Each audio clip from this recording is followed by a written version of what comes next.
ربي جل الله ما في قلبي غير الله لا إله إلا الله محمد رسول الله আউযু বিল্লাহি মিনাশ শাইতানির রাজিম বিসমিল্লাহির রহমানির রহিম আসসালামু আলাইকুম ওয়া রাহমাতুল্লাহি ওয়া বারাকাতুহু।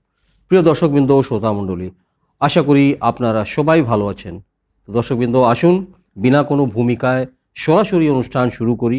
গত অনুষ্ঠানগুলোর মতো আজকেও আপনাদের সকলের প্রশ্নের উত্তর কোরআন ও হাদিস ও আহলে বাইত আলাইহিমুস সালামের শিক্ষার আলোকে নেওয়ার জন্য আসুন আমাদের প্রিয় জনপ্রিয় এবং জ্ঞানী আলিম দ্বীন জনাব মৌলানা শেখ সাবির রেজা সাহেব কিবলাকে স্বাগতম জানাই।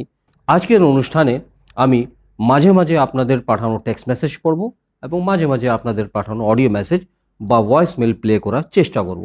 তো আসুন মৌলানা সাহেবের স্বাগতম জানাই এবং আপনাদের প্রশ্নের উত্তর কোরআন হাদিস ও আহলে বাইত আলাইহিমুস সালামের শিক্ষার আলোকে নেওয়ার জন্য চেষ্টা করি। আসসালামু আলাইকুম ওয়া রাহমাতুল্লাহি ওয়া বারাকাতুহু। মৌলানা সাহেব।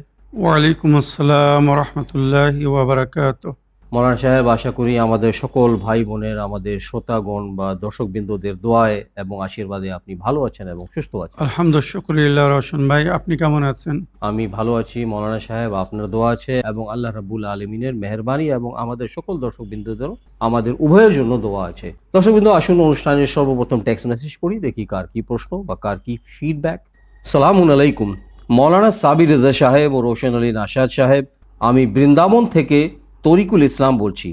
আমার প্রশ্ন হলো, মসজিদ কাকে বলে? মানে মসজিদ শব্দের অর্থ কি, আর মসজিদ কি কি কাজে ব্যবহার করা যায়, এই বিষয়ে বিস্তারিতভাবে আলোচনা করার জন্য অনুরোধ করছি। ওয়া আলাইকুম আসসালাম ওয়া রাহমাতুল্লাহি ওয়া বারাকাতুহু। প্রিয় ভাই, দোয়ায় স্মরণে রাখার জন্য এবং এই সুন্দর প্রশ্নের মাধ্যমে মাসাইলে জিন্দেগি বাংলা অনুষ্ঠানকে সহযোগিতা করার জন্য আমি আপনার ধন্যবাদ জানাই। তরিকুল ইসলাম ভাইয়ের প্রশ্ন, বৃন্দাবন থেকে উনি প্রশ্ন করেছেন যে উনি জানার ইচ্ছুক যে মসজিদ কাকে বলে এবং মসজিদ মানে শাব্দিক অর্থ কি, এর মানে কি, এবং এই মসজিদ কি কি ব্যবহার বা কি কি কাজের জন্য ব্যবহার করা যায়। ওয়ালাইকুম আসসালাম ওয়া রাহমাতুল্লাহি ওয়া বারাকাতুহু। আমার প্রিয় ভাই তরিকুল ইসলাম সাহেব, মসজিদ শব্দের অর্থ হচ্ছে সেজদা করার জায়গা। মসজিদ সেজদা করার স্থান বা সেজদা করার জায়গা। মসজিদ ওই জায়গাকে বলা হয় যেখানে আমরা আল্লাহর উপাসনা করি, ইবাদত করি, নামাজ পড়ি, জি, আমাল করি ইত্যাদি। তো মসজিদ শব্দের আসল অর্থ হচ্ছে আরবি গ্রামার ল্যাঙ্গুয়েজ হিসাবে সেজদা করার জায়গা। সুতরাং সেখানে গিয়ে আমরা নামাজ পড়ি, সেজদা করি বলে এটাকে মসজিদ বলা হয়। আর অধিকাংশ মসজিদ যেখানে জমাতের নামাজ হয়, যেখানে আমরা ঐক্যবদ্ধ হয়ে সবাই মুসলমানেরা এক জায়গায় হয়ে নামাজ পড়ে, তাই ওই জন্যে মসজিদ তৈরি করা হয়েছিল। আর ফরাদা নামাজও পড়া যাবে, কোনো অসুবিধে নেই। আর মসজিদের ব্যবহার সম্পর্কে আপনি জানতে চেয়েছেন, তো আহদে নবুওয়াত মানে নবী করিম সাল্লাল্লাহু আলাইহি ওয়াসাল্লামের যুগ থেকে মসজিদ 4টে কাজে ব্যবহার হতো। মনে রাখবেন, ভালো করে মন দিয়ে শুনবেন। রোশন ভাই, আমাদের সমাজে আমরা আজকাল দেখছি মসজিদ বিভিন্ন কাজে ব্যবহার হচ্ছে। এর মধ্যে কিছু কাজ আছে যেগুলোতে মসজিদ ব্যবহার করা জায়েজ নিঃসন্দেহে, কিন্তু কিছু কাজ মসজিদে এমন হচ্ছে যেগুলো মসজিদের মধ্যে উচিত না বা জায়েজ না। যেমন দুনিয়ার কোনো কাজ নিয়ে মসজিদকে অকুপাইড করা, ব্যবহার করা জায়েজ না, কিন্তু দিনের কাজ হলে কোনো অসুবিধা নেই। তাই আমি নবী করিম সাল্লাল্লাহু আলাইহি ওয়াসাল্লামের যুগে মসজিদ যে কাজে ব্যবহার হতো আমি বলে দিতে চাই 4টি কাজ। 1 নম্বর, মসজিদ ব্যবহার হতো আল্লাহর উপাসনা বা ইবাদতের জন্য, নামাজের জন্য, যে কারণে ওটাকে মসজিদ বলা হয়, সেজদা করার জায়গা। তো নামাজের জন্য ব্যবহার হতো। দ্বিতীয়, মসজিদ ব্যবহার হতো নবী করিম সাল্লাল্লাহু আলাইহি ওয়াসাল্লামের যুগে একটি পাঠশালা বা বিদ্যালয় বা শিক্ষালয় রূপে। রোশন ভাই, ওখান থেকেই নবী করিম সাল্লাল্লাহু আলাইহি ওয়াসাল্লাম আল্লাহর বান্দাদেরকে বা নিজের উম্মতকে দ্বীনের শিক্ষা দিতেন বা অনেক শিক্ষা দিতেন। ইউআল্লিমুকুম মা লাম তাকুনু তা'লামুন। নবী করিম সাল্লাল্লাহু আলাইহি ওয়াসাল্লাম আল্লাহর বান্দাদেরকে বা নিজের উম্মতকে ওই সমস্ত জিনিসের শিক্ষা দিতেন যা তারা জানতো না। তাহলে এবারে বুঝে নিতে হবে, প্রাইমারি স্কুল থেকে নিয়ে আমি মনে করি ইউনিভার্সিটি পর্যন্ত, বিশ্ববিদ্যালয় পর্যন্ত সমস্ত শিক্ষা ওখান থেকে দেওয়া হতো।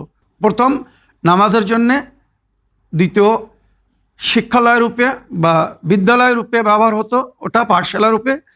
তৃতীয় ব্যবহার হতো মসজিদটা, মনে রাখবেন, বিচারালয়। রোশন ভাই, নবী করিম সাল্লাল্লাহু আলাইহি ওয়াসাল্লামের যুগে সিভিল কোড বলুন, হাইকোর্ট বলুন বা সুপ্রিম কোর্ট বলুন, সব কিন্তু মসজিদ ছিল। মসজিদে নবী করিম সাল্লাল্লাহু আলাইহি ওয়াসাল্লাম এই জন্য সিদ্ধান্ত করতেন, বিচার করতেন যে মসজিদ আল্লাহর ঘর, আর যারা আল্লাহকে মানে তাদের অন্তরে একটা ভয় আছে যে কমস কম আল্লাহর ঘরে তারা মিথ্যা কথা বলবে না। সে সময় কিন্তু কোরআন ছোঁয়ানো হতো না, বা কোনো মাযহাবী কিতাবের উপরে হাত রেখে কাউকে শপথ করতে হতো না সত্য কথা বলার জন্যে বা সাক্ষী দেওয়ার জন্যে। তারা জানে আমরা আল্লাহর ঘরে আছি, আল্লাহ আমাদেরকে দেখছেন, শুনছেন, আল্লাহ সমস্ত জায়গায় আছেন নিঃসন্দেহে, কিন্তু আল্লাহর ঘরের একটা সম্মান আছে, একটা মর্যাদা আছে। তাই মসজিদকে ওই যুগে মনে রাখবেন কোর্ট বা বিচারালয় হিসাবে ব্যবহার করা হতো। তিনটি জিনিস হয়ে গেল, আল্লাহর উপাসনা বা ইবাদতের জন্যে, বা শিক্ষালয় বা পাঠশালা রূপে, আর তৃতীয় কোর্ট বা বিচারালয় হিসাবে ব্যবহার হতো, আর চতুর্থ ইসলামিক ইভেন্টসের জন্য মসজিদ ব্যবহার হতো। ইসলামিক পর্ব পার্বণ ওখানে পালন হতো। সারা বছরে যে মুসলমানদের উৎসবের দিন বা দুঃখের দিন এগুলো মসজিদে পালন হতো, কেননা মসজিদ আল্লাহর ঘর, ওখানে সবাই জমা হতো। আর ওখানে নবী করিম সাল্লাল্লাহু আলাইহি ওয়াসাল্লাম বিশেষ ওই দিনের সম্পর্কে আলোচনা করতেন বা আমাল বলতেন ইত্যাদি, যেগুলো আমাদের সমস্ত রাওয়ায়াতের বইয়ের মধ্যে দোয়া, নামাজ বা আমালের বইয়ের মধ্যে দোয়া আছে। নবী করিম সাল্লাল্লাহু আলাইহি ওয়াসাল্লামের যুগে এমন কোনো ঘটনা মানে এমন কোনো ঘটনা বর্ণিত আছে যে কারো হয়তো বিয়া বা শাদী বা নিকাহ মসজিদে হয়েছে? জাযাকাল্লাহ, খুব সুন্দর রশন ভাই, জাযাকাল্লাহ খায়ের। জি, আমি এটাই বলতে চাইছিলাম যে এই যে ইসলামিক ইভেন্টসের জন্য ব্যবহার হতো, এর মধ্যে একটা ছিল বিবাহ। তবে অধিকাংশ কাবিলার সর্দাররা, ধনীরা যখন বিয়ে করত, ওরা বড় খোলা জায়গায় মাঠে প্যান্ডেল তৈরি করে নিজেদের ক্ষমতা দেখানোর জন্য, ধন দৌলত দেখানোর জন্য তারা সেখানে হয়তো সুন্দর করে সাজিয়ে অনুষ্ঠান করতো। তবে দিনের বেলা অনুষ্ঠান হতো। সে যুগে কারেন্টের যুগ ছিল না, বিজলির যুগ ছিল না বলে দিনের বেলা সমস্ত অনুষ্ঠান হতো। নবী করিম সাল্লাল্লাহু আলাইহি ওয়াসাল্লাম এই জিনিসটা নিজের কন্যার মাধ্যমে শুরু করেছিলেন। যখন ওনার কন্যার বিবাহ হয়েছিল মাওলা আলী আলাইহিস সালামের সঙ্গে, তো উনি নিজের কন্যার বিবাহ মসজিদে করেছিলেন, মসজিদ নববীতে। আর ওখানে আম দাওয়াত দিয়েছিলেন। যত লোক মসজিদে নামাজ পড়তে আসছিল, নবী করিম সাল্লাল্লাহু আলাইহি ওয়াসাল্লাম মাওলা আলী আলাইহিস সালামকে বলেছিলেন, আয় আলী, তুমি মসজিদে দাঁড়িয়ে সকলকে কমন ইনভাইটেশন দাও, মানে আম দাওয়াত, যে যারা এই মসজিদে আসে নামাজ পড়ে বা নবীর পিছনে আসে বা নবীর ডাকে যারা সাড়া দিয়েছে তাদের সবাইকে আমন্ত্রণ জানাচ্ছি। নবী করিম সাল্লাল্লাহু আলাইহি ওয়াসাল্লামও বলেছিলেন যে তোমরা সবাই হযরত আলী আলাইহিস সালামের এই যে বিবাহ অনুষ্ঠান, মানে যেটাকে আমরা বলি অলিমা, নবীর তরফ থেকে কিন্তু কিছু করা হয়নি। বিয়েতে মোস্তাহাব হচ্ছে অলিমা, মানে ছেলের তরফ থেকে একটি অনুষ্ঠান করে ঘোষণা করা হতো যে আমার বিয়ে হয়েছে অমুকের সঙ্গে বা অমুকের মেয়ের সঙ্গে, আর এখান থেকে আমাদের পারিবারিক জীবন শুরু হচ্ছে। ওখানে বয়স্করা, বৃদ্ধরা, জ্ঞানী গুণীরা এসে সবাই অভিনন্দন জানাতো, বা সাধারণ মানুষ হলে তাদেরকে মোবারকবাদ দিত বা বলা যাচ্ছে আশীর্বাদ দেওয়া হতো। কিন্তু মাওলা আলী আলাইহিস সালাম বা জনাবে ফাতেমা জাহরা সালামুল্লাহ আলাইহার যখন মসজিদে বিবাহ হয়েছিল, তো ওখানে নারীদের জন্য বিশেষ স্থান রাখা হয়েছিল, পুরুষরা মসজিদের ভেতরে ছিল, আর সবাই এসে মাওলা আলী আলাইহিস সালামকে অভিনন্দন জানিয়েছিল এবং মোবারকবাদ দিয়েছিল যে মাওলা, আপনার বিবাহতে আমরা শরীক হয়েছি, আমাদেরকে খুব ভালো লেগেছে, আশা করি আপনার বিবাহিত জীবন সাফল্য জীবন হবে, সুন্দর হবে। যেভাবে আপনারা এক অপরকে পছন্দ করেন, ভালোবাসেন বা এক অপরের জন্য জীবন সাথী চান, আশা করি আপনারা এক অপরের জন্য তেমন প্রমাণ হবেন। এইভাবে নবী করিম সাল্লাল্লাহু আলাইহি ওয়াসাল্লামও সকলের সামনে নিজের কন্যা বা নিজের জামাইকে দোয়া দিয়েছিলেন। তো এটা ছিল ইসলামের প্রথম বিবাহ মসজিদে। ওখান থেকে, ওর পর থেকে ইতিহাসে লেখা হয়েছে মদিনায় অধিকাংশ সাহাবারা তারা ধন দৌলত থাকার পরেও মসজিদে বিবাহ করত। মসজিদ আল্লাহর ঘর, একটি বরকতের জায়গা। তাই নবী করিম সাল্লাল্লাহু আলাইহি ওয়াসাল্লামের সুন্নাত মনে করে তারা মসজিদে এসে বিবাহ করত, আর ওখানে সবাইকে আমন্ত্রণ জানাতো। তো ওখানে মসজিদে সবাইকে আমন্ত্রণ জানাতো, বড় ধনী গরিব কোনো পার্থক্য থাকতো না। এটা কিন্তু একটা সুন্দর সিস্টেম শুরু করেছিলেন নবী করিম সাল্লাল্লাহু আলাইহি ওয়াসাল্লাম, যাতে বিয়েতে শুধু ধনীরা না, সাধারণ মানুষ, সাধারণ পাবলিক, সাধারণ মুমিনরাও যেন শরীক হতে পারে, আর বিয়ের সময় একটা ভালো পানাহারের ব্যবস্থা করা হয় সেটা যেন তারা গ্রহণ করতে পারে। তো আমার প্রিয় ভাই, আশা করি মসজিদ যে কাজের জন্য নবীর যুগে ব্যবহার হচ্ছিল বুঝতে পেরেছেন। এইভাবে আমাদেরকেও মসজিদ ইসলামিক ইভেন্টস বা বিচার করার জন্যে বা ওখান থেকে দিনের তাবলিগ করার জন্য যেটা হয়ে থাকে, আর আল্লাহর উপাসনা বা ইবাদতের জন্য আমরা ব্যবহার করতে পারি, তবে মসজিদ সাধারণ দুনিয়ার কাজের জন্য ব্যবহার করা উচিত না। তো আশা করি আপনার প্রশ্নে আপনি উত্তর পেয়েছেন। তো প্রিয় দর্শকবৃন্দ, শ্রোতামণ্ডলী, আসুন অডিও মেসেজ শুনি, ভয়েসমেল শুনি, দেখি কার কি প্রশ্ন বা কোথা থেকে কে কি জানার ইচ্ছুক। মাওলানা সাহেব, আসসালামু আলাইকুম। আমি রানীহাটি থেকে সৈতন বেগম বলতেছি, হাওড়া জেলা রানীহাটি। এই প্রশ্নটা মশাইলের জিন্দিগি বাংলাতে রাখলাম। নবীজি যখন দুনিয়া ছেড়েছিল, নবীজি খিলাফতিটা কাকে দিয়ে গিয়েছিল? আপনি একটু দয়া করে জানাবেন। জাজাকাল্লাহু খায়রুল ফিদ দুনিয়া ওয়াল আখিরাতে। আল্লাহুম্মা সাল্লি আলা মুহাম্মদ ওয়া আলা আলি মুহাম্মদ। ওয়ালাইকুম আসসালাম ওরহমতুল্লাহ ওবরকাত। প্রিয় আপা বা বোন, প্রশ্নের মাধ্যমে মাসাইল জিন্দেগি বাংলা অনুষ্ঠানকে সহযোগিতা করার জন্য আমি আপনার ধন্যবাদ জানাই। রসুল আকরম সাল্লাল্লাহু আলাইহি ওয়া সাল্লামের রেহলতের আগে উনি উনার জায়গায়, মানে রেসালতের পরে খেলাফতের জায়গায় কাকে বসিয়ে গিয়েছিলেন বা কার আদেশ দিয়েছিলেন? খুব সুন্দর প্রশ্ন রোশন ভাই। আমার প্রিয় আপা বা বোন, আপনার প্রশ্নের জন্য আপনাকে অসংখ্য ধন্যবাদ জানাই।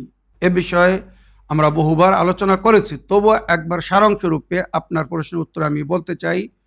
নবী করিম সাল্লাল্লাহু আলাইহি ওয়াসাল্লাম বিদায় হজ থেকে ফেরার পথে যখন গাদির খুমের ময়দানে পৌঁছেছিলেন, তো ওখানে আল্লাহর তরফ থেকে জিবরাইল আমিন এই আয়াত নিয়ে এসেছিল, সূরা মায়দা আয়াত নম্বর 67। ইয়া আইয়ুহা রাসূলু বাল্লিগ মা উনজিলা ইলাইকা মির রাব্বিক ওয়া ইল্লাম তাফআল ফামা বাল্লাগতা রিসালাতাহু ওয়াল্লাহু ইয়াসিমুকা মিনান নাস।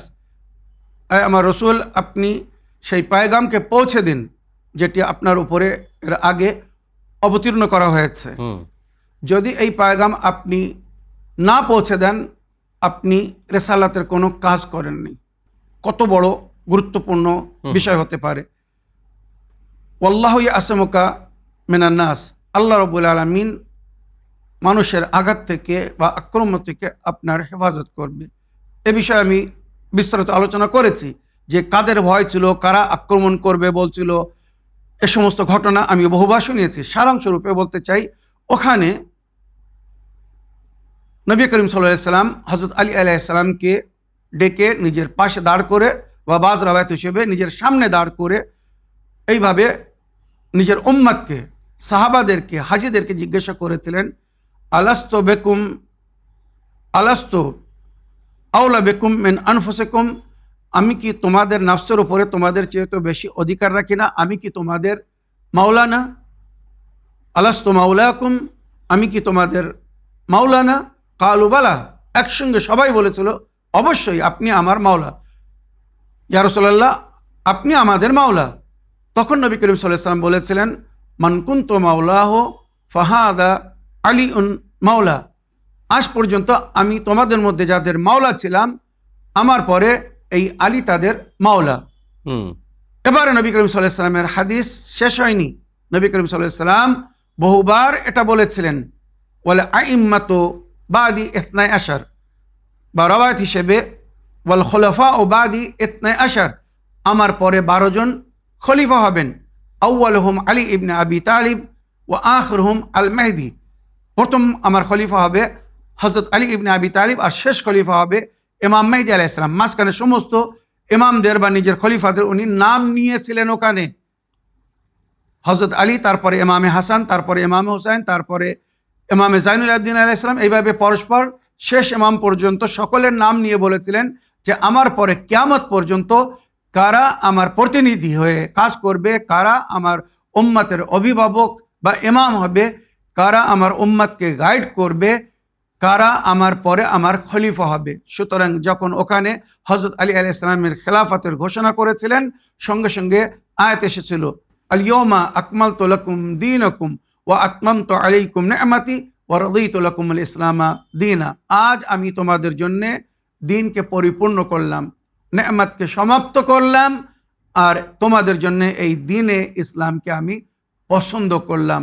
আলী আলাইহিস সালামের বেলায়েতের সঙ্গে সঙ্গে আল্লাহর, হযরত আলী আলাইহিস সালামের বেলায়েতের ঘোষণার সঙ্গে সঙ্গে আল্লাহর দিন পরিপূর্ণ হয়েছিল এবং আল্লাহর নেয়ামত তামাম হয়েছিল, এবং আল্লাহ ওই ইসলামকে পছন্দ করেছিলেন যে ইসলামের উপরে হযরত আলী আলাইহিস সালামের বেলায়েতের মোহর লাগানো হয়েছিল।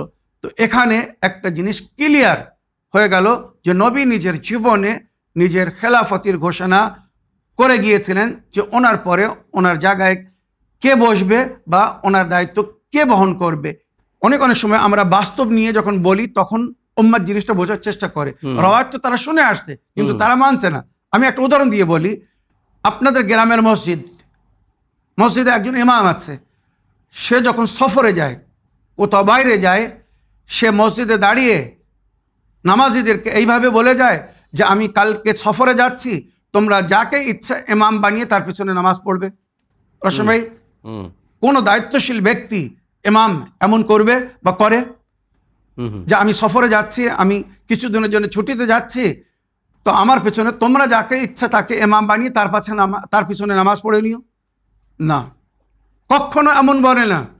ইমাম দায়িত্বশীল ব্যক্তি, সুতরাং সে কী করে, ছুটিতে যাওয়ার আগে নিজের একটা প্রতিনিধি তৈরি করে আর মসজিদে বলে দেয় বা কমিটিকে বলে দেয়, মসজিদ ট্রাস্টকে বলে দেয়, মোতাওয়াল্লিকে বলে দেয় আমি সফরে যাচ্ছি, আমার পিছনে এই ব্যক্তি আমার দায়িত্ব পালন করবে যাতে নামাজিদেরকে নামাজে অসুবিধা না হয়, এই ব্যক্তি লিড করবে। তো আপনাদের গ্রামের মসজিদের ইমাম সাহেবের এত বিবেক, এত বুদ্ধি, সে এত সতর্কতা রাখে যে সে যখন ছুটিতে যাচ্ছে তো নিজের পিছনে একটা ব্যবস্থা করে যাচ্ছে, সে কিছুদিন পরে ফিরে আসবে।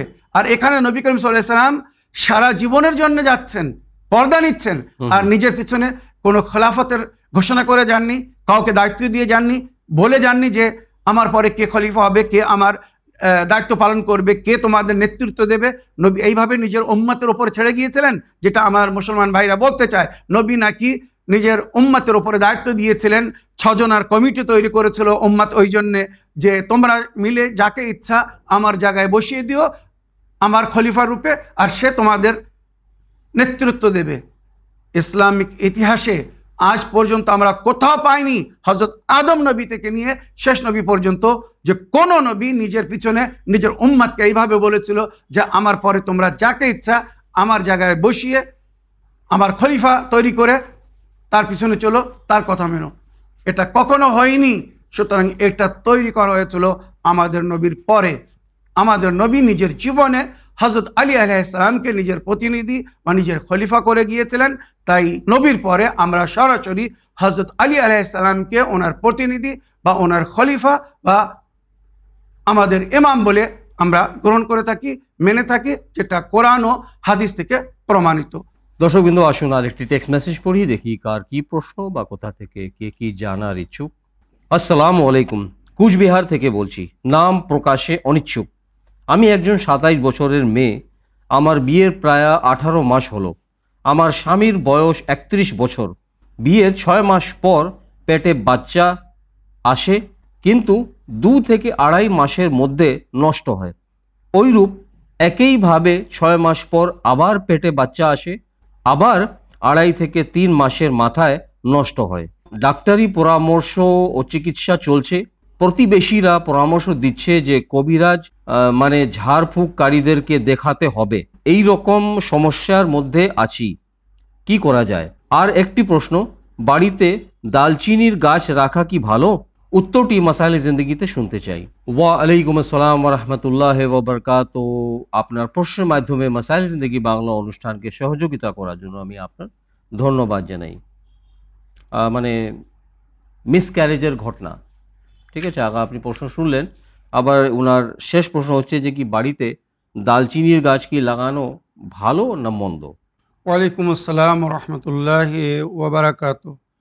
আমার প্রিয় বোন, গর্ভপাত যাতে না হয়, হামল যাতে সাকিত না হয়, এর জন্যে আমি কোরআনের 3টি আয়াত বলে দিচ্ছি।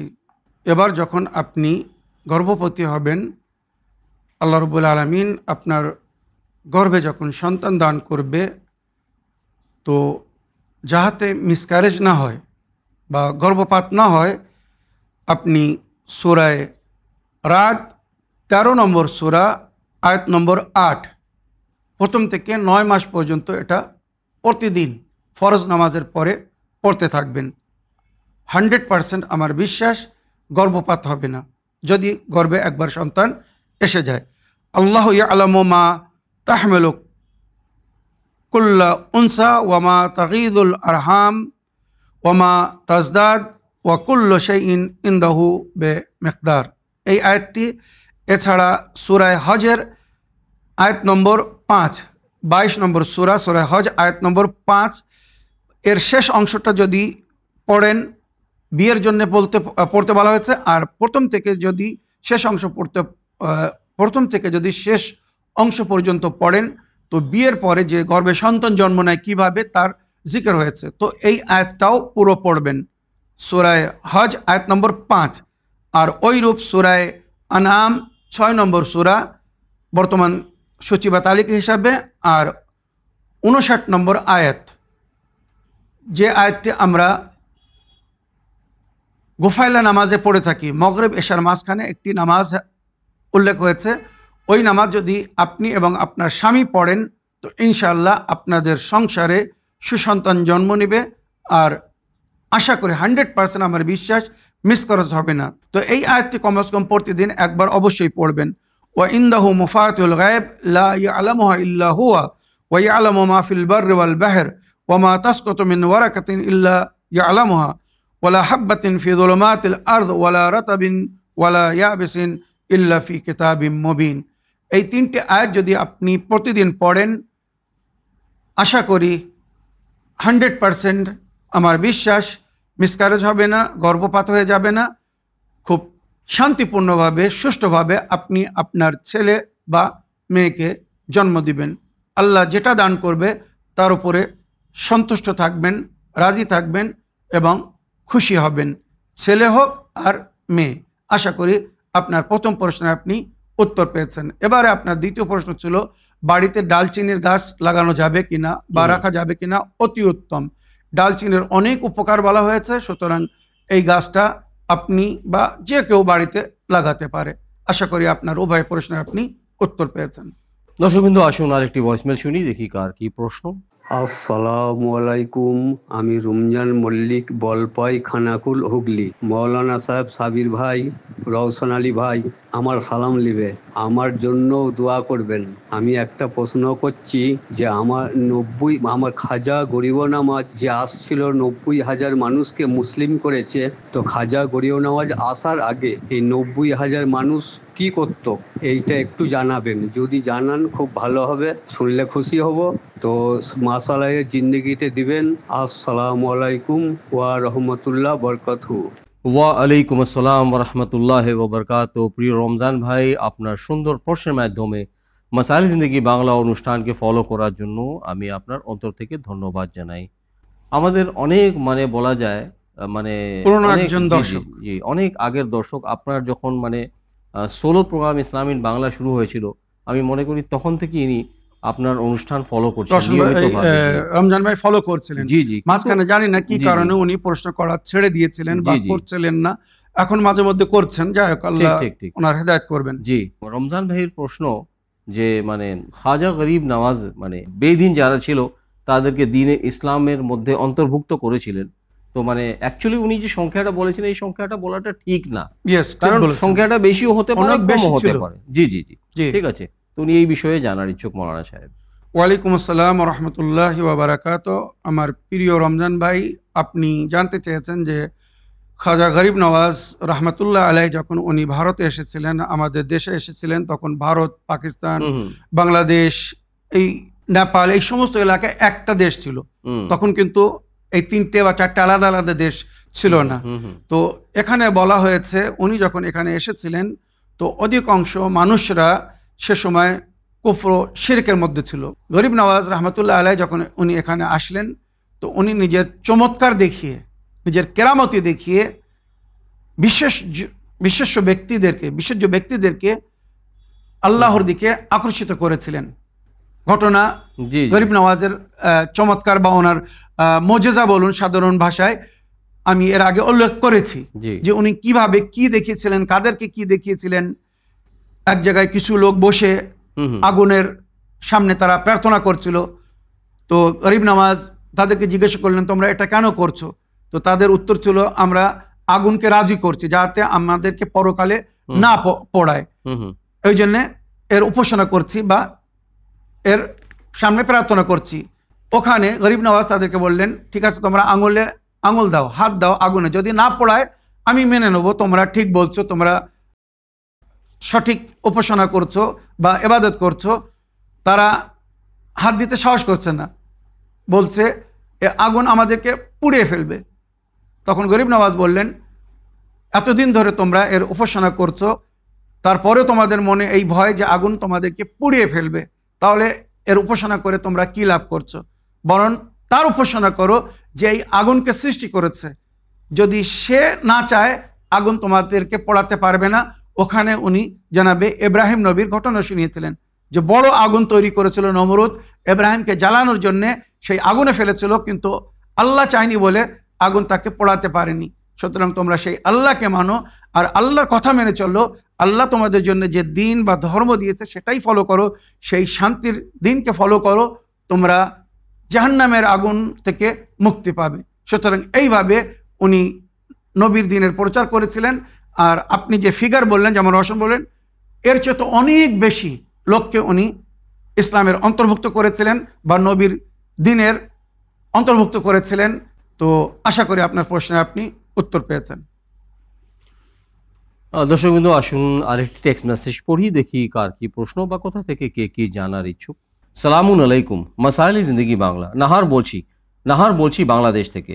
হুজুর, বর্তমানে অনেক ছেলে মেয়েরা নিজেরা বিয়ে করে তাদের বৈধ অভিভাবক ছাড়া তারা নিজেদের বন্ধু বান্ধবকে তাদের বিয়েতে সাক্ষী হিসাবে বা সাক্ষী রেখে বিয়ে করে। এই বিয়ে কি বৈধ হয়? বৈধ অভিভাবক ছাড়া এই সম্পর্কে ইসলাম কি বলে জানাবেন প্লিজ।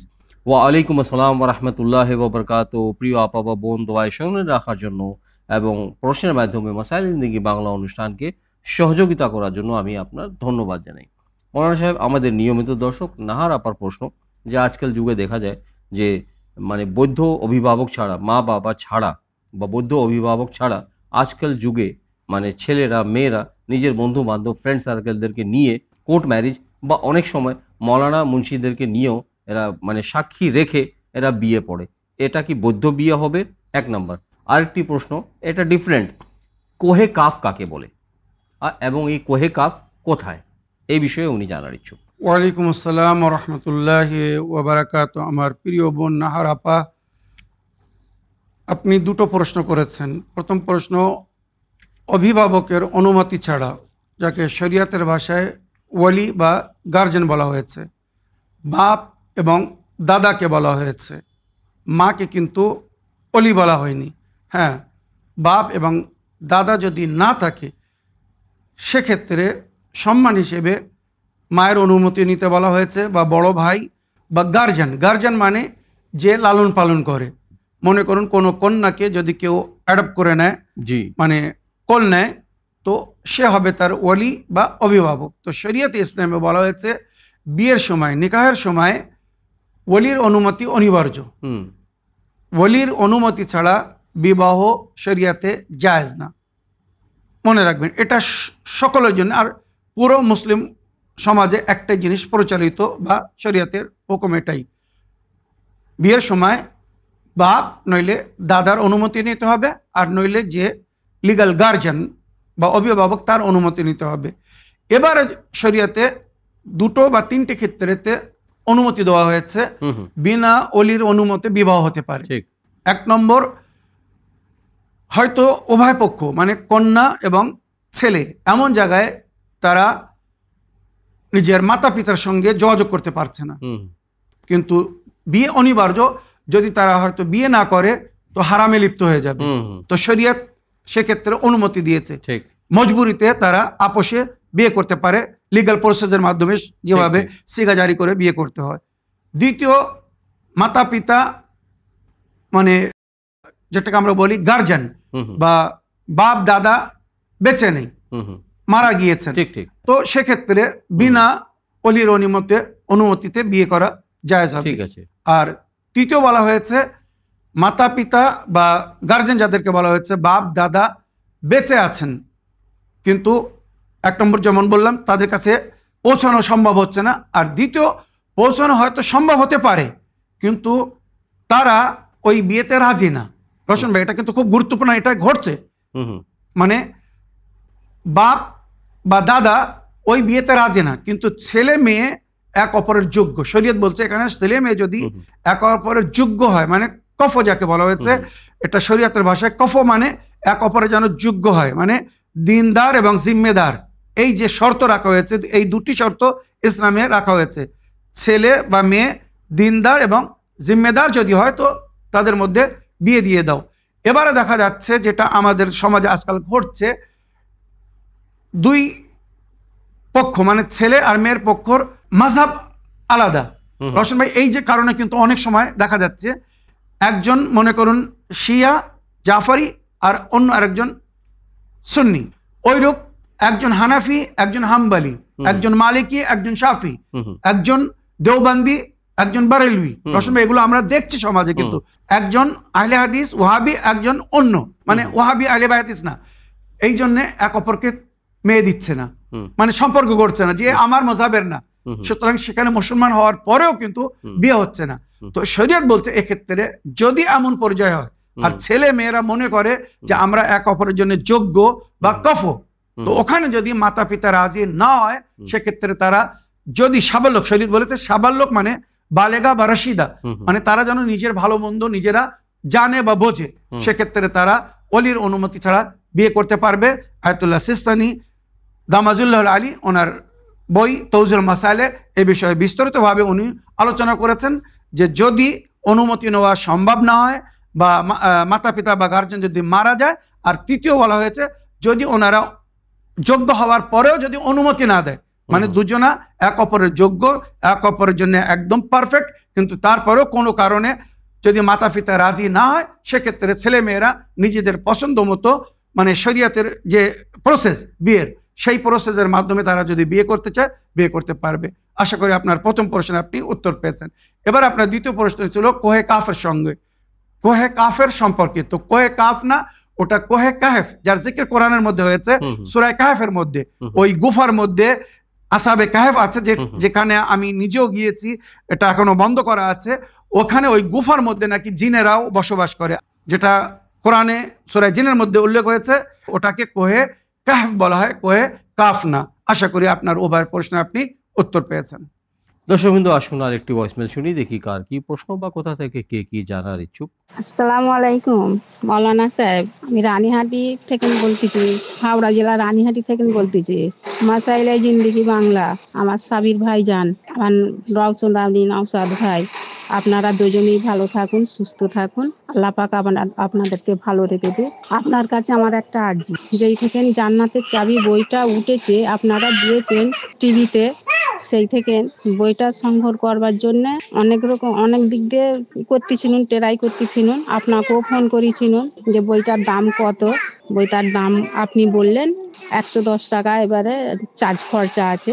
আমি সেই করে বইটা অর্ডার করলাম, কখনো উত্তর দিচ্ছে না হোয়াটসঅ্যাপে। তারপরে বললো যে বই দেয় নিয়ে যায়, যে বই বিতরণ করে তার ভাই একটা হসপিটালে ভর্তি আছে, ওর ভাই হাসপাতালে ভর্তি আছে, বললো যে উনি যখন ভালো হবে ভাই ঘরে আসবে তখন বইটা আবার দিয়ে যাবে। এবারে ফোন করতেছি এতদিন পর যে আমাকে বইটা এবারে দিয়ে যাবেন কি বলতেছে বইটা শেষ হয়ে গেছে, আর বই পাওয়া যাবে না, ফিরে পুনরায় আসলে তবে পাওয়া যাবে। এ কিরকম কথা কি জানি, আমি কতবার ট্রাই করেছি, কোনো সময় ওর দিচ্ছে, ওয়ার্নিং দিচ্ছে, কোনো সময় দেয়, আবার তোমার ফিরে বারে যে বলতেছি, এখন আমাকে বলতেছে ওরা যাবার কথা ইরাকে, আমাদের যাওয়ার সেই রকম ক্ষমতা নেই, দোয়া করুন ওনাদের কাছে, বরঞ্চ ইরাকের মাটি বেচতে বলুন, আমি ইরাকের মাটি চাই আপনাদের কাছ থেকে, একটু ঠিকানা দিয়ে দেবে, আমরা যেয়ে নিয়ে আসবো। ফিয়ামালিল্লাহ।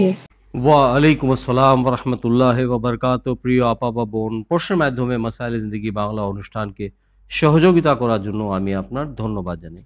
ওয়ালাইকুম আসসালাম রহমতুল্লাহি ওয়া বারাকাতুহু। আমার প্রিয় বোন, আপনার জন্য এবং আমার সমস্ত দর্শকবৃন্দদের জন্য বলতে চাই, জান্নাতের চাবি যে বইটি প্রিন্ট করা হয়েছে আপনাদের জন্যে, তার প্রায় 50% বই সেল হয়ে গিয়েছে। 50% বই সাধারণ পাবলিক যারা নেওয়ার ইচ্ছুক ছিল তাদের কাছে পৌঁছে গিয়েছে বা তারা নিয়ে নিয়েছে। এখনও 50% বই আছে, বিভিন্ন জায়গায় আছে। সুতরাং আপনারা যদি এই বইটা নিতে চান তো আপনারা হাবিবুল্লাহ খান সাহেব, জনাব আলী রেজা সাহেব, তফাজুল মল্লিক সাহেব বা মুখতার হোসেন সাহেব, ইসলামিক বুক সেলার, ওনার সঙ্গে যোগাযোগ করতে পারেন। আপনি যে অভিযোগটা করছেন আমার মনে হয় মুক্তার ভাইয়ের সম্পর্কে। ওনার ভাই খুব অসুস্থ ছিলেন, আর ইন্না লিল্লাহি ওয়া ইন্না ইলাইহি রাজিউন, উনি মারা গিয়েছেন। তারপরে উনি জিয়ারাতে গিয়েছিলেন ইমাম হোসেন আলাইহিস সালামের 40 সার করার জন্যে, আরবাইনে জিয়ারাতে গিয়েছিলেন। এই 2 সপ্তাহ আগে কি 15 দিন আগে উনি ফিরে এসেছেন। আপনি পুনরায় ওনার সঙ্গে যোগাযোগ করুন। জানি না কে উত্তর দিয়েছে, কে বলেছে যে বই ফুরিয়ে গিয়েছে। যাই হোক, আশা করি এবার যদি যোগাযোগ করেন তো উনি পাঠিয়ে দিবেন। আর যদি ওখানে অসুবিধা হয় তো আপনি সরাসরি হাবিবুল্লাহ খান সাহেবকে কন্ট্যাক্ট করুন বা আলী রেজা সাহেবকে কন্ট্যাক্ট করুন, আপনার বই আপনি পেয়ে যাবেন। বইটির মূল্য হচ্ছে 210 টাকা, 10% ওখানে ডিসকাউন্ট দেওয়া হয়েছে। তো ওটা আপনারা 180 থেকে 85 টাকার মধ্যে পেয়ে যাবেন। তবে পোস্টিং খরচা আপনাদেরকে বহন করতে হবে। মনে রাখবেন, আলী রেজা সাহেব বা হাবিবুল্লাহ খান সাহেব যেখান থেকে ওনারা পোস্ট করবেন বা মুখতার হোসেন সাহেব, পোস্টিং খরচা আপনাদেরকে বহন করতে হবে। আশা করি 1 সপ্তাহের মধ্যে বই আপনার কাছে পৌঁছে যাবে। আপনার জন্য এবং আমার সমস্ত দর্শকবৃন্দদের জন্য এটা বললাম, আপনারা এটা নোট করে নিন। আমার এই সমস্ত ভাইদের নম্বর স্ক্রিনের ওপরে প্রতিদিন দেওয়া হয়, স্ক্রিনের তলে আপনারা নজর করে দেখুন। এখানে হাবিবুল্লাহ খান সাহেব, আলী রেজা সাহেব, তাফাজুল মল্লিক সাহেব বা মুখতার সাহেবের নম্বর দেওয়া হচ্ছে। তাছাড়া বাংলাদেশের দর্শকরা যদি বই নিতে চান তা আপনারা আলে রসুল পাবলিকেশন শাহবাজ ভাইয়ের সঙ্গেও যোগাযোগ করতে পারবেন। দর্শকবৃন্দ, মাসাইলে জিন্দেগি বাংলা পর্ব 134, মানে আপনাদের প্রিয় অনুষ্ঠানের আজকের শেষ টেক্সট মেসেজ পড়ি, দেখি কার কি প্রশ্ন। আসসালামু আলাইকুম ওয়া রাহমাতুল্লাহি ওয়া বারাকাতুহু। আমার 2 ভাইজানকে 1000 কোটি দুরুদ ও সালাম। আপনাদের সহ পরিবারকে দুরুদ ও সালাম। আপনারা ভালো থাকুন, সুস্থ থাকুন, আল্লাহ রাসূলের কাছে এই দোয়া করি। আমি বীরভূম থেকে আঞ্জু বিবি বলছি। আমি এটা মাসাইলে জিন্দেগিতে শুনতে চাই। আমার প্রশ্ন হলো যে কোন কোন পশু ও প্রাণীরা জান্নাতে যাবে? ভাইজান একটু বলবেন প্লিজ। খোদা হাফিজ ভাইজান। ওয়া আলাইকুম আসসালাম ওয়া রাহমাতুল্লাহি ওয়া বারাকাতুহু। আপনার এই সুন্দর প্রশ্নের মাধ্যমে এবং আমাদের উভয়কে দোয়ায় স্মরণে রাখার জন্য এবং আপনাদের সকলকে আমি ধন্যবাদ জানাই আমাদের উভয় অনুষ্ঠান মাসাইলে জিন্দেগি বাংলা এবং ইসলামিক বাংলাকে নিয়মিত ফলো করার জন্য এবং প্রশ্নের মাধ্যমে উভয় অনুষ্ঠানকে সহযোগিতা করার জন্যও। আমাদের নিয়মিত দর্শক আঞ্জু বিবির প্রশ্ন, মানে ইনি জানার ইচ্ছুক যে কোন কোন পশু বা প্রাণীরা জান্নাতে যেতে পারবে। ওয়ালাইকুম আসসালাম রহমতুল্লাহি ওয়া বারাকাতুহু। আমার প্রিয় বোন, বহুদিন পরে আপনি একটি সুন্দর প্রশ্ন করেছেন। আপনার প্রশ্ন হচ্ছে যে কোন পশু বা প্রাণী জান্নাতে যাবে। সাধারণতম আমাদের বুঝ বা বিবেক হিসেবে আমরা মনে করি শুধু মানুষ জান্নাতে যাবে নেকি বা নিজের সুকর্মের কারণে। জি, কিন্তু রওয়ায়াতের মধ্যে উল্লেখ হয়েছে 2 প্রকারের। ভালো করে মন দিয়ে শুনবেন। রওয়ায়াত হিসেবে 2 প্রকারের পশু বা প্রাণী জান্নাতে যাবে। এক হচ্ছে ওই সমস্ত পশু বা প্রাণী, হালাল পশু বা প্রাণী যাদেরকে কুরবানি করা হয়। তো এই কুরবানির প্রাণী নাকি রোশন ভাই জান্নাতে যাবে। আর যে কুরবানি দিবে তার ফুলের বাগানে, ফলের বাগানে ওই সমস্ত প্রাণী বেরিয়ে বেড়াবে, দেখতে খুব সুন্দর লাগবে, দেখে আনন্দ পাবে। তো 1 নম্বর কুরবানির প্রাণী, হজের কোরবানি বলুন বা আমরা দেশে করে যেটা সুন্নত কোরবানি করি, সুন্নত মুআক্কাদা, এই কুরবানির প্রাণী, হালাল প্রাণী, এরা জান্নাতে যাবে। আর দ্বিতীয় রওয়ায়াতে যেটা উল্লেখ হয়েছে সেটা হচ্ছে ওই সমস্ত পশু বা প্রাণী জান্নাতে যাবে যাদের উপরে নবী বা ইমামরা সওয়ারি করেছেন। এটা কিন্তু খুব গুরুত্বপূর্ণ জিনিস। যেমন জুলজানা জান্নাতে যাবে, বা মাওলা আলী আলাইহিস সালাম যে ঘোড়ার উপরে সওয়ার হয়ে যুদ্ধ করতে যেতেন, ওকাব বলা হয়েছে, জান্নাতে যাবে। বা নবী করিম সাল্লাল্লাহু আলাইহি ওয়াসাল্লামের নাকা বা সালে নবীর উটনি, ওই সমস্ত পশু প্রাণী জান্নাতে যাবে যারা আল্লাহর পথে কুরবান হয়েছে বা যাদের কুরবানি পেশ করা হয়েছে। আর দ্বিতীয়, ওই সমস্ত পশু প্রাণী বা ঘোড়া বলুন বা উট বলুন জান্নাতে যাবে যার উপরে নবী বা ইমামরা সওয়ারি করেছেন। বা অনেক আহলে সুন্নাত ভাইদের বইয়ের মধ্যে লেখা হয়েছে আল্লাহর ওলিরা যার উপরে সওয়ারি করেছেন। এই 2 ধরনের বা 2 প্রকারের পশু বা প্রাণী সম্পর্কে উল্লেখ হয়েছে, এরা জান্নাতে যাবে। তো প্রিয় দর্শকবৃন্দ, আসুন ভয়েসমেল শুনি, দেখি কার কি প্রশ্ন। আসসালামু আলাইকুম। মাসাইলে জিন্দেগি বাংলা, শেখ সাবির রেজা ভাইজান, রশন ভাইজান, দুইজনকেই আমার সালাম। আশা করি আপনারা ভালো আছেন, সুস্থ আছেন। ভালো থাকুন, সুস্থ থাকুন, আর আল্লাহ রবুল আলমিন আপনাদের সমস্ত আশা মনোকামনা পুরো করেন। আমার প্রিয় ভাইজান, আমার প্রশ্ন হলো যে নামাজে আয়াত আপনি শিখাইছেন আমাদের সূরা ফাতিহা আর সূরা তাওহীদ পড়িয়া পাঁচটি বার সূরা পড়িয়া 5টি বার রুকুতে যেতে। আমি অন্য জায়গায় মানে অনেক বাচ্চারা আছে যে বোঝে না, জানে না, তাই আমি বলছি যে ইউটিউব থেকে বের করে নামাজ পড়ো। তাই এখন ওরা সূরা ফাতিহা একবার আর সূরা কদর এইটা 1 আয়াত 2 আয়াত পড়ে তাই আর কি নামাজ ইউটিউবে দেখাচ্ছে।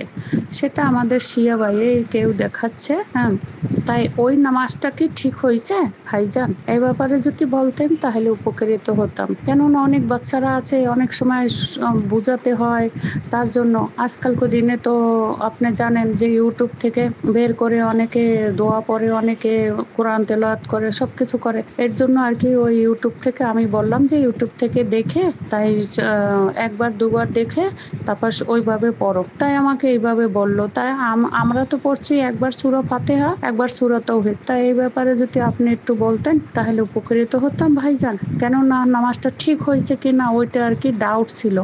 তাই তার জন্য আপনাকে প্রশ্নটা করলাম ভাইজান। আপনি ভালো থাকবেন, সুস্থ থাকবেন।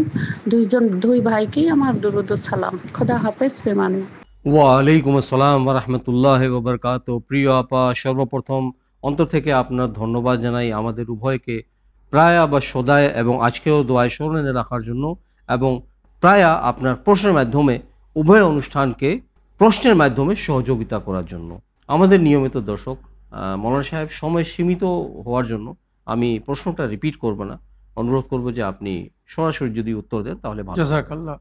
ওয়ালাইকুম আসসালাম ওয়া রাহমাতুল্লাহি ওয়া বারাকাতুহু। আমার প্রিয় আপামনি, আপনি সালাতুল আয়াত মানে নামাজে আয়াতের সম্পর্কে জানতে চেয়েছেন।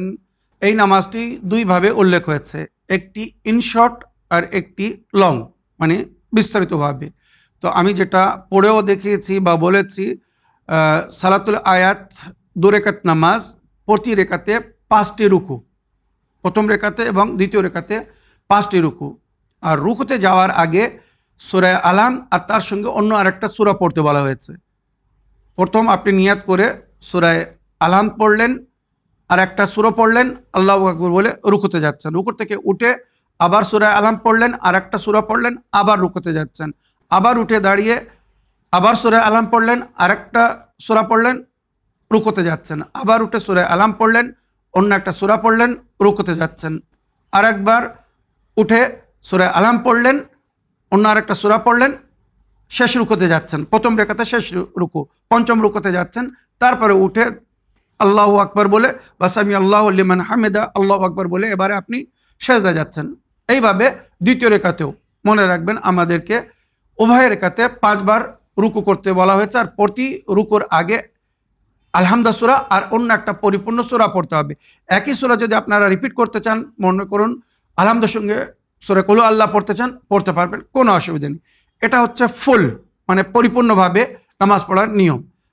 আর দ্বিতীয় হচ্ছে শর্ট, যেটা আপনি হয়তো ইউটিউবে দেখেছেন বা বাচ্চারা দেখেছে, সেটা হচ্ছে প্রতি রুকুর আগে মানে প্রথমবার একবার সূরা আলহাম পড়তেই হবে, অনিবার্য। প্রথম রেখাতে বা দ্বিতীয় রেখাতে প্রথমে একবার সূরা আলহাম পড়তে হবে, তারপরে কোনো একটা সূরার একটি আয়াত পড়তে হবে। তবে এমন সূরা নিতে বলা হয়েছে রোশন ভাই যার 5টি আয়াত, মানে এই 5টি রুকুর সঙ্গে প্রতি রুকুর সঙ্গে একটি আয়াত পড়তে হবে। এইভাবে ইন শর্ট অল্প সময়ের মধ্যে নামাজ হয়ে যাবে। উদাহরণস্বরূপ যেটা আপনি বললেন বা জিকির করলেন, সূরা কাদর, মনে করুন নিয়াত করে আমি সালাতুল আয়াত পড়িতেছি চন্দ্রগ্রহণের কারণে কুরবাতান ইলাল্লাহ বা ওয়াজিব কুরবাতান ইলাল্লাহ, আল্লাহু আকবার বলে সূরা আলাম পড়লাম, তারপরে বললাম বিসমিল্লাহির রহমানির রহিম ইন্না আনজালনাহু ফি লাইলাতিল কদর, আল্লাহু আকবার বলে রুকুতে গেলাম। এবারে রুকু থেকে উঠে আর আলহাম পড়তে হবে না বা কোনো পুরা সূরা পড়তে হবে না, শুধু একটি আয়াত। প্রথম রুকুতে যাওয়ার আগে আপনি সূরা আলহাম পড়েছিলেন, আর তারপরে বিসমিল্লাহির রহমানির রহিম ইন্না আনজালনাহু ফি লাইলাতিল কদর পড়েছিলেন। এবারে দ্বিতীয় রুকুতে যাওয়ার আগে ওয়ামা আদরাকা মা লাইলাতুল কদর, আল্লাহু আকবার বলে দ্বিতীয় রুকুতে যাচ্ছেন, আবার উঠে লাইলাতুল কদরে খায়রুম মিন আলফি শাহর, আল্লাহু আকবার। তারপরে রুকুতে যাচ্ছেন, রুকু থেকে উঠে তানাজ্জালুল মালাইকাতু ওয়ার রূহু ফিহা বিইজনি রাব্বিহিম মিন কুল্লি আমর, আল্লাহু আকবার বলে রুকুতে যাচ্ছেন। আবার উঠে শেষ রুকুতে যাওয়ার আগে শেষ মানে পঞ্চম আয়াত পড়ছেন, সালামুন হিয়া হাত্তা মাতলাইল ফাজর, সালামুন হিয়া হাত্তা মাতলাইল ফাজর, আল্লাহু আকবার বলে আপনি রুকুতে যাচ্ছেন। পঞ্চম রুকুর পরে উঠে তারপরে সেজদা যাচ্ছেন। উভয় রেখাতে, দ্বিতীয় রেখাতে এইভাবে আপনি একটি 5 আয়াতের সূরাকে প্রতি রুকুর আগে একটি একটি আয়াত পড়তে হবে। এইভাবে ইন শর্ট মনে করুন 5 মিনিটের মধ্যে নামাজ হয়ে যাবে।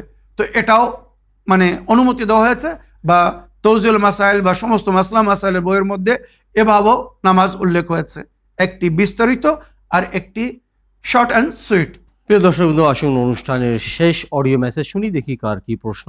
আসসালামু আলাইকুম, মাওলানা সাহেব মুর্শিদাবাদ থেকে বলছি। আমি মাসলামাল জিন্দেগিতে একটা প্রশ্ন রাখছি মাওলানা সাহেব। আমার প্রিয় মাওলানা সাহেব, আশা করি আপনি ভালো আছেন। আমার 2 ভাইকে আপনার হাজারো সালাম জানাই মাওলানা সাহেব। 5 ওয়াক্ত নামাজ পড়ি মাওলানা সাহেব। যখন এই নামাজ পড়তে দাঁড়াই, অন্তর দিয়ে নামাজ পড়ি মাওলানা সাহেব। তো অন্তর কেঁপে উঠে, গা হাত পা মনে হয় শিহরে উঠে মাওলানা সাহেব। যখন দরুদ পড়ি, যখনই মনে পড়ে, যখনই আল্লাহর প্রশংসা করি মাওলানা সাহেব, তো খুব গা কাটা কাটা হয় মাওলানা সাহেব। ওয়ালাইকুম আসসালাম ওয়া রাহমাতুল্লাহি ওয়া বারাকাতুহু। প্রশ্নের মাধ্যমে মাসাইল জিন্দেগি বাংলা অনুষ্ঠানকে সহযোগিতা করার জন্য এবং দোয়ায় স্মরণে রাখার জন্য আমি আপনার ধন্যবাদ জানাই। আপার প্রশ্ন যে নামাজ পড়ার সময় ওনার শরীর মানে কেঁপে ওঠে, তো এটা কি রকম মাওলানা সাহেব? ওয়ালাইকুম আসসালাম রহমতুল্লাহি ওয়া বারাকাতুহু। আমার প্রিয় বোন, এই যে অবস্থা বা পরিস্থিতি আপনার বললেন নামাজের সময়, এটা কিন্তু সালাতুল খাশিন বলা হয়েছে, মানে আল্লাহর ভীতু বা ভয়ভীতু বান্দাদের নামাজ। এটা কিন্তু অতি উত্তম, মানে ইমামরা যখন নামাজের জন্য দাঁড়াতেন তো থরথর করে কাঁপতেন। যখন কোনো সাহাবী জিজ্ঞাসা করতো, মাওলা আপনি এত থরথর করে কাঁপছেন, তখন ওনারা বলতেন, আমি এবারে তার দরবারে হাজির হতে যাচ্ছি যে আমাকে এই জীবন দান দিয়েছে, হায়াত দিয়েছে, আমাকে মৃত্যু দেবে, মরার পরে আমার এক এক ক্ষণ এক এক মুহূর্তের হিসেব নেবে। আমি তার দরবারে হাজির হতে যাচ্ছি, তার সামনে যাচ্ছি, তার সঙ্গে কথা বলতে যাচ্ছি, জানি না সে আমাকে এই অবস্থায় দেখে রাজি হবে কি না। এইভাবে স্মরণ করে ওনারা কাঁপতেন থরথর করে। তো এটা আল্লাহর নেক বান্দা বা বান্দিদের পরিচয়, যেটা আপনার সঙ্গে হচ্ছে, এটা খুব ভালো জিনিস, কোনো অসুবিধা নেই। তবে যদি কখনো নামাজের সময় কুমন্ত্রণা আসে বা দ্বিমত হয়, মন এদিক ওদিক চলে যায়, তখন নামাজ শুরু করার আগে এই যে 2টি দোয়া পড়ছি, এই 2টি দোয়া পড়ে নিজের উপরে দম করে নামাজ শুরু করবেন, বা বুকের উপরে হাত রেখে এই দোয়া পড়বেন। ইনশাল্লাহ কোনো দুশ্চিন্তা আসবে না, মন এদিক ওদিকে যাবে না, বা কোনো প্রকারের আশা করি দুনিয়ার ভয় আপনাকে কষ্ট দেবে না। হ্যাঁ, আল্লাহর ভয় খুব সুন্দর জিনিস, এটা মুত্তাকি বা পরহেজগারদের পরিচয়। দোয়াটি হচ্ছে বিসমিল্লাহির রহমানির রহিম, আউযু বিল্লাহিস সামিউল আলিম মিন হামজাতি শায়াতিন, আউযু বিল্লাহি আন ইয়াহযুরুন, ইন্নাল্লাহু হুয়াস সামিউল আলিম।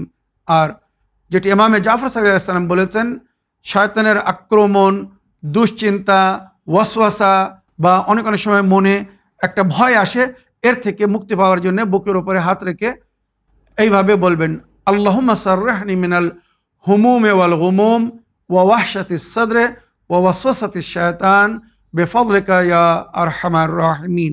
এই দোয়া পড়ে যদি কেউ নামাজ শুরু করে, শান্তিপূর্ণভাবে নামাজ শেষ করবে, আর কোনো দুশ্চিন্তা আসবে না, বা শয়তান তার মনকে এদিক ওদিক ঘোরাতে পারবে না, আর শান্তিপূর্ণভাবে ওইভাবে সে নামাজ পড়বে যেভাবে আল্লাহ রসুল তাকে আদেশ করেছেন। তো মাওলানা সাহেব, আপনার ধন্যবাদ জানাই আমাদের সকল ভাই বোনদের তরফ থেকে এবং চ্যানেল ভিনের তরফ থেকে, যে আপনি আপনার ব্যস্ততার মধ্যে থেকেও এসে অংশগ্রহণ করে আমাদের সকল ভাই বোনের প্রশ্নের উত্তর কোরআন হাদিস ও আহলে বাইত আলাইহিমুস সালামের শিক্ষার আলোকে দিয়েছেন। ইনশাআল্লাহ আশা করি প্রশ্নের উত্তর এইভাবে কোরআন ও হাদিস ও আহলে বাইত আলাইহিমুস সালামের শিক্ষার আলোকে দেওয়ার জন্য আপনি চেষ্টা করবেন মাওলানা সাহেব। অবশ্যই রওশন ভাই, ইনশাআল্লাহ আল্লাহর কাছে দোয়া করি, আপনাদের কাছেও অনুরোধ আপনারা আমাদের জন্য দোয়া করবেন, আমরা যেন এইভাবে সুস্থ বা স্বাস্থ্য থেকে আল্লাহর দ্বীনের সেবা বা খেদমত করতে পারি এবং আপনাদের প্রশ্নের সঠিক উত্তর আপনাদের কাছে পৌঁছে দিতে পারি। আপনারা সঙ্গে আছেন, সাথ দিচ্ছেন, এত সুন্দরভাবে ফিডব্যাক বা প্রশ্নের মাধ্যমে আমাদের উভয় অনুষ্ঠানকে সহযোগিতা করছেন বলে আমরা আলহামদুলিল্লাহ দিন বা দিন আমাদের উভয় অনুষ্ঠানকে আমরা সুন্দর থেকে সুন্দর করার চেষ্টা করছি।